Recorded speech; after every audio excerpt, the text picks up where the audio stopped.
Thank you, Madam Speaker. I rise to offer an amendment to prevent price gouging and to lower fuel prices at the pump.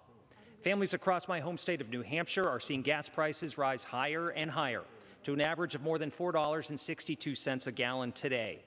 Yet while they confront tighter and tighter budgets, oil companies continue to rake in record profits and pay out huge dividends to stockholders. One oil CEO has observed that his company is, quote, a cash machine. His peers would agree. Four of the largest big oil companies collectively made $27 billion in profits during the first quarter alone this year.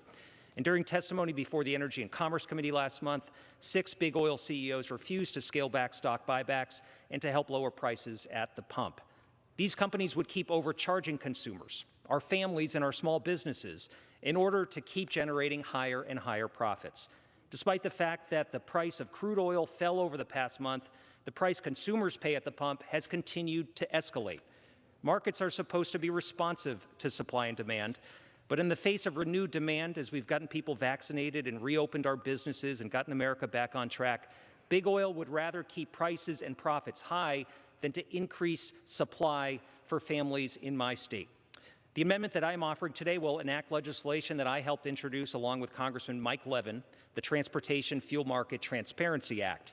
It will establish a new unit at the Federal Trade Commission devoted to protecting the public interest by monitoring fuel markets to facilitate transparent and competitive market practices, target fuel market manipulation, and enable the FTC to hold bad actors accountable.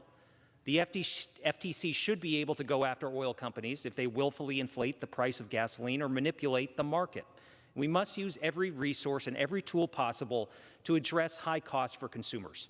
It's unacceptable that while Americans struggle and sacrifice, oil and gas companies are maximizing profits, and they're doing it at a time that we're recovering from a global pandemic and we're seeing a Russian invasion of Ukraine.